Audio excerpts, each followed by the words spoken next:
Graça e paz, irmãos. Bem-vindos a mais um culto, onde nós vamos aprender a palavra do Senhor.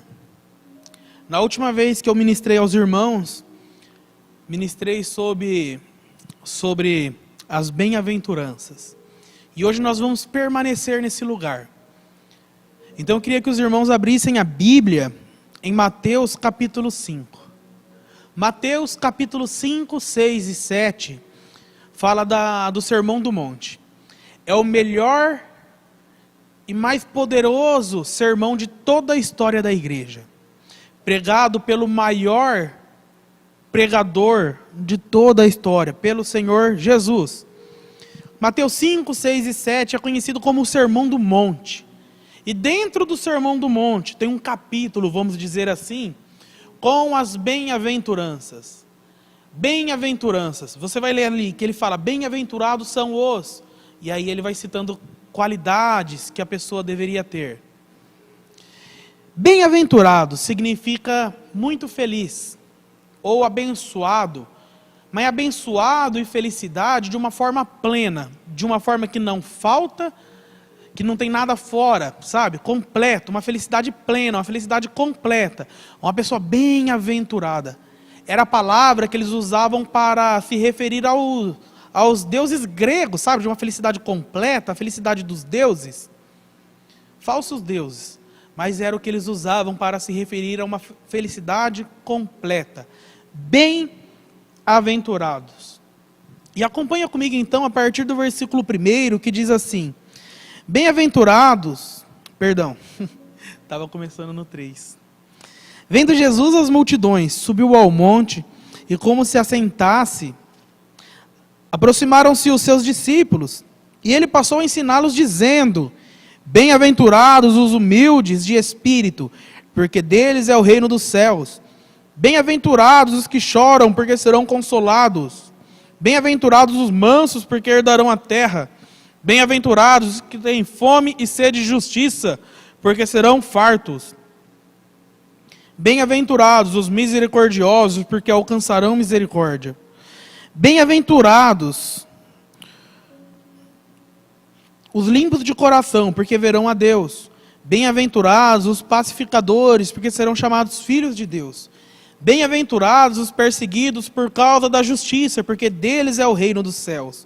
Bem-aventurados sois, quando por minha causa vos injuriarem e vos perseguirem, e mentindo disserem todo mal contra vós. Regozijai-vos e exultai, porque é grande o vosso galardão nos céus, pois assim perseguiram os profetas que viveram antes de vós. Irmãos, nós vemos aqui 8 bem-aventuranças. Talvez o versículo 10 e 11... o 11, fale da mesma bem-aventurança do 10. Por isso que nós vemos, o 12, perdão. Por isso que nós vemos 8, talvez 9 bem-aventuranças.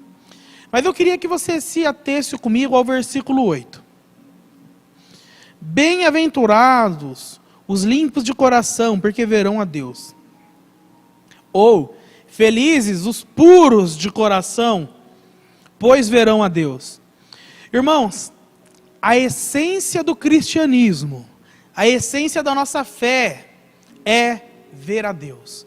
É por isso que nós vivemos, porque um dia estaremos diante dele, com a graça de Deus, estaremos diante dele. E existem, segundo o teólogo James Hastings, 3 formas de ver a Deus. 3 formas. Que eles estudaram e falaram, tem essas 3 formas de ver a Deus. A primeira é a física. Por exemplo, o Salmo 19 diz, os céus proclamam a glória de Deus. Ou seja, nós vemos Deus naquilo que Ele fez. É quando você contempla a criação de Deus e fala, cara, como Deus é magnífico. Você olha as estrelas e Ele chama elas pelo nome. Tem a segunda forma, que é a forma mental, que seria uma forma assim, mais inteligente, que é a forma que os cientistas apresentam Deus. Sabia que hoje existem diversas evidências que apontam para a existência de Deus? Nós nos movemos pelo que cremos, mas existem evidências científicas. Mental também, no sentido daqueles poemas, canções, que são feitas pelos poetas, pelos cantores. E existe a forma espiritual, que é a forma onde homens e mulheres maduros em Deus contemplam a Ele. Jó disse: antes eu te conhecia de ouvir falar, mas hoje os meus olhos te veem. E existem 3 formas de ver a Deus, porque o versículo diz: felizes os puros de coração, pois verão a Deus. Vamos ver a Deus. Quem vai ver a Deus? Aqueles que têm um coração puro. E o coração fala muito sobre nós. O nosso coração é o quartel-general da nossa alma. Ele é o quartel-general das nossas emoções. É aqui que maquinamos fazer o bem ou fazer o mal. É daqui que vem as nossas motivações para fazer as coisas. É aqui que vem o desejo ou não de ajudar, de fazer tudo o que fazemos. Ele é o quartel-general de nossas almas. E isso pode ser um quartel-general puro ou não. Ser puro de coração é ter uma atitude correta, mas com uma motivação correta. Porque às vezes tem gente que faz o correto, mas com a motivação que não é aquela que deveria ser. E aí eu preciso fazer, irmãos, 2 perguntas. Pensando no meu e no seu coração, entendendo que Ele é o quartel-general das nossas almas, para que nós possamos ser tocados pela palavra do Senhor, sermos transformados pela palavra do Senhor, e não apenas participarmos de mais um culto, mais um ritual religioso. Preciso fazer 2 perguntas, e a primeira é: qual tipo de coração você tem? Aí talvez você pergunte: Ricardo, mas quais tipos de coração existem? Qual tipo de coração você tem? Existe o Senhor Jesus contando uma parábola em Marcos 4. Existe uma parábola em Marcos 4 que fala de um tipo de semente, e 4 tipos de coração. 4 corações. A semente é o que Deus deposita em nós, é a sua palavra, é aquilo que Ele quer que frutifique. Mas, quando o Senhor lança a semente, existem pelo menos 4 tipos de coração. E o primeiro que nós vemos ali, vamos lá para esse texto para nós lermos ele juntos?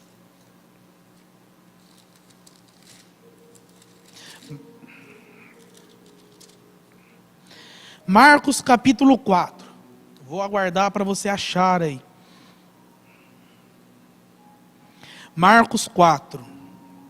Voltou Jesus a ensinar à beira-mar, e reuniu-se numerosa multidão a ele, de modo que entrou num barco onde se assentou, afastando-se da praia. E todo o povo estava à beira-mar na praia. Assim, lhes ensinava muitas coisas por parábolas, no decorrer do seu doutrinamento. Ouve, eis que saiu o semeador, a semear. Ele tinha uma semente, um tipo de semente. E ao semear, uma parte caiu à beira do caminho, e vieram as aves e a comeram. Outra caiu no solo rochoso, onde a terra era pouca, e logo nasceu, visto não ser profunda a terra. Saindo, porém, o sol a queimou, e porque não tinha raiz, secou-se. Outra parte caiu entre espinhos, e os espinhos cresceram e sufocaram, e não deu fruto. Outra, enfim, caiu em boa terra e deu fruto, que vingou e cresceu, produzindo a 30, a 60 e a 100 por 1. E acrescentou: quem tem ouvidos para ouvir, ouça. E aqui ele continua explicando essa parábola. Ele continua explicando a parábola, mas eu queria que você mantesse em mente qual tipo de coração você tem, porque o teu coração vai determinar se você vai ver a Deus ou não, se a sua fé é sincera ou não, se a sua fé é verdadeira ou não. Qual tipo de coração você tem? O primeiro que ele nos mostra é um coração à beira do caminho. A semente foi lançada e caiu à beira do caminho, sabe por quê? Porque estava distraído. Estava distraído, caiu à beira do caminho, não caiu nem na pessoa, caiu fora, porque ela estava distraída. ela se distrai com as coisas da vida, ela negligencia os cultos. Irmãos, está na hora de nós voltarmos a congregar presencialmente. Aqueles que ainda estão afastados, estão distraídos com outras situações, pensando, não, eu vou assistir online, e tem o seu valor online, tem o seu valor, é uma necessidade também para alguns, mas outros estão distraídos, usando isso como desculpa. E à beira do caminho são os distraídos, aquelas pessoas que vêm no culto, talvez, e fica pensando em outras situações, o que eu vou fazer depois daqui, o que eu vou fazer amanhã, e mexe no celular. Durante a pregação está lendo a Bíblia, ler a Bíblia é uma maravilha, mas não é no momento da pregação. No momento da pregação você precisa ouvir aquilo que Deus depositou sobre a pessoa que está ali te ministrando, sobre o seu líder, seu pastor. Existe um segundo tipo de coração, e é o coração do solo rochoso. Qual que é o solo rochoso? É a pessoa que vem, ela recebe com alegria aquela pregação, fala, nossa, foi uma bênção. Só que ela não possui raízes profundas, e logo se queima, porque não possui raízes profundas. Essa é aquela pessoa que não se entregou verdadeiramente, ela não se mantém num lugar devocional, num lugar de oração, ela recebe com alegria e fala, nossa, que bênção. Mas quando volta para casa, ela esqueceu aquilo que aprendeu e que poderia transformar a sua vida, porque ela não se entregou verdadeiramente, ou ela se entregou com restrições, com ressalvas. Existe também um terceiro tipo de solo, que é entre espinhos, que é aqueles que recebem a palavra de Deus. Eles recebem, mas crescem espinhos em volta, e os espinhos os sufocam. As preocupações, a pessoa está mais preocupada em mandar o seu filho para a faculdade do que mandar o filho para o céu. Irmão, se esforce, trabalhe, mande os filhos, né? Todo mundo para estudar. Mas isso não é mais importante do que você investir na vida espiritual dos seus filhos. As preocupações roubam, os espinhos roubam, sufocam. Ah, eu preciso comprar, trocar de carro. A pessoa começa a se sufocar pelas preocupações da vida, e ela não confia naquilo que o Senhor tem. Ela é sufocada quando em um negócio, ela vê a possibilidade de perder aquele negócio, e ela negocia o seu caráter, a sua honra, a sua vida em Deus, por causa de alguns centavos a mais, alguns reais a mais. Aquela pessoa que recebe com um coração espinhoso, é aquela que deixa que as preocupações da vida sejam maiores que a confiança na provisão divina. Então existe aquele que tem um coração à beira do caminho, distraído. Existe aquele que recebe, que é o coração rochoso, mas que não se entrega. E existe o do coração espinhoso, que recebe, mas as coisas o sufocam. E existe um coração, e é esse que o Senhor deseja que nós tenhamos. É esse coração que o Senhor espera que nós buscamos ter, que nós possamos ter, que nós desenvolvamos ele, que é um coração fértil. É um coração que cresce. Não é uma pessoa perfeita, mas é aquela pessoa que tem um coração ensinável. É a pessoa que dá fruto. É a pessoa que aquilo que ela está recebendo da parte do Senhor, ela entrega para outras pessoas, porque quem dá fruto, essa palavra fruto, ela é muito especial, porque aquele que dá fruto, ele alimenta os outros. Tem gente que está na igreja, fala que vive uma vida cristã, tem 20 anos, e nunca alimentou ninguém, nunca discipulou ninguém. A pessoa se propôs a correr a carreira cristã, mas não quer suar, não quer ter trabalho. Irmãos, precisamos ter um coração fértil, um coração que cresce em amor, em graça, em misericórdia, em sabedoria, em comunhão, em dedicação, em serviço, em entrega, porque isso é o fruto, e aí isso vai gerar o fruto do Espírito na nossa vida, e o fruto alimenta outros. Precisamos ter um coração fértil. E aí eu te pergunto, qual tipo de coração você tem? E aí eu faço a segunda pergunta. Se a primeira foi, qual tipo de coração você tem? É importante você avaliar. Mas antes deixa eu fazer uma observação. Se por acaso você tem um desses 3 corações que são terríveis e que estão te matando e levando para o inferno, não se preocupe, se arrependa. As misericórdias do Senhor se renovam a cada manhã. Você está passando por lutas, confie no Senhor. Tenha um coração fértil, disposto, ensinável. Qual tipo de coração você tem? Segunda pergunta: o que tem nesse coração? O que tem em seu coração? E aí a gente aprende com a vida de Jesus.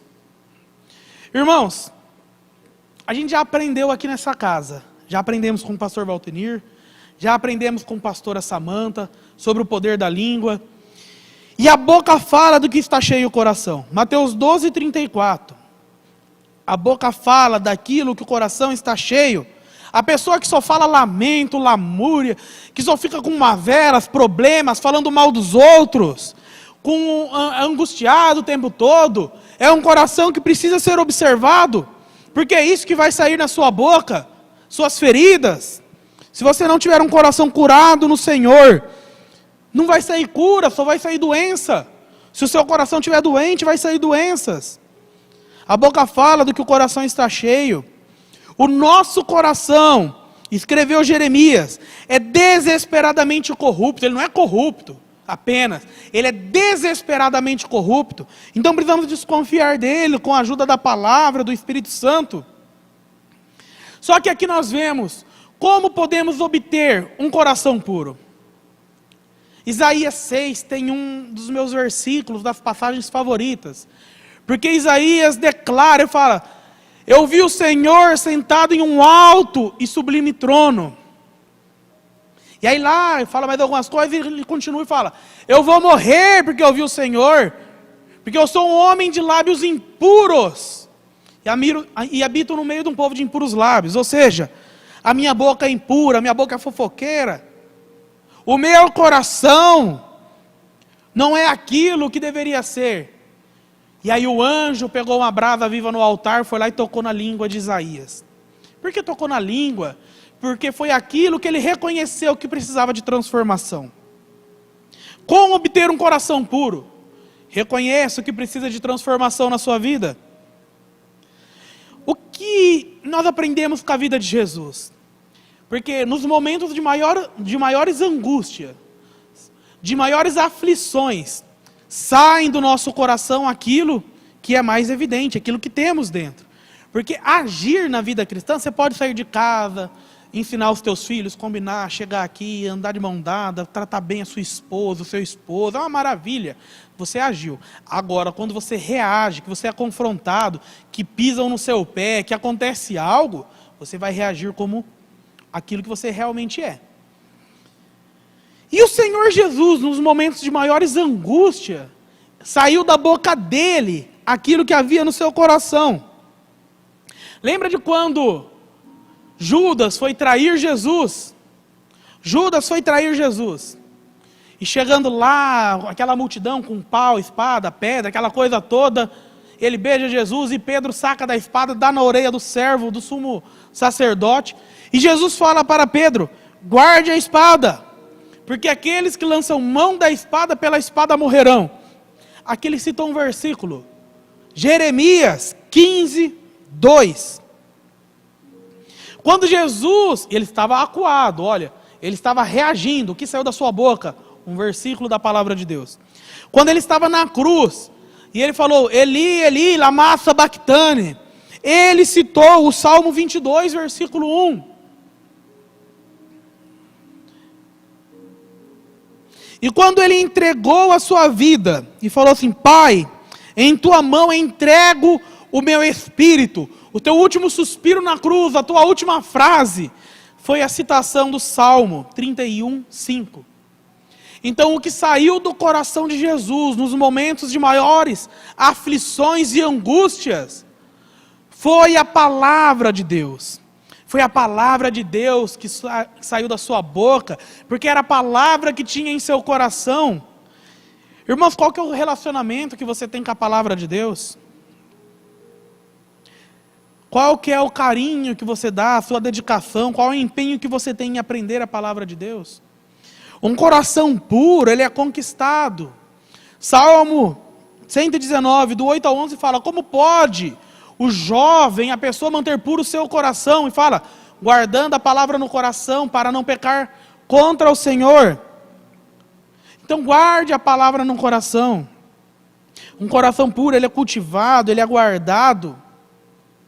E aqui nós terminamos com essas duas perguntas, irmãos. Qual tipo de coração você tem? Se você não tem um coração fértil, que Deus te dê graça, que você se arrependa do coração que você tinha e busque esse coração fértil. E também, o que há em seu coração? O coração de Jesus, nos momentos de aflições, saiu a palavra de Deus, porque a boca fala daquilo que o coração está cheio. Que o seu coração esteja cheio da palavra de Deus. Que a sua vida esteja cheia da palavra de Deus. E eu quero orar por mim e por você. Quero orar pelas nossas vidas. Pai, a minha oração nesse dia, ó Deus, é que o Senhor gere em nós, Pai, um desejo de te buscar cada vez maior. É que o Senhor gere em nossos corações, Pai, o desejo de cultivar e manter um coração puro, porque nós queremos te ver, queremos ver os teus olhos, estar diante do Senhor, diante do teu tribunal, contemplar a sua face e ouvir as palavras, servo bom e fiel.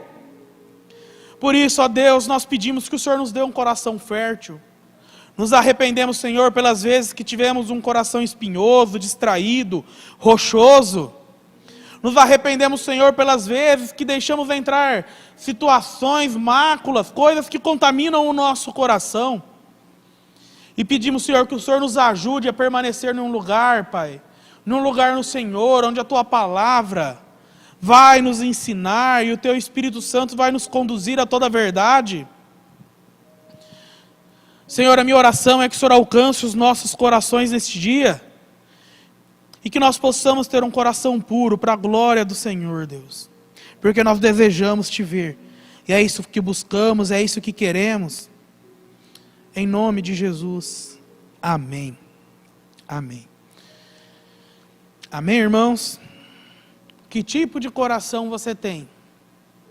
E o que tem dentro do seu coração? Duas perguntas. Que Deus abençoe a sua vida, abençoe a sua família, o seu trabalho, a sua semana. Que aonde você for, você seja a luz do Senhor naquele lugar, para a glória de Deus Pai. Deus abençoe a sua vida.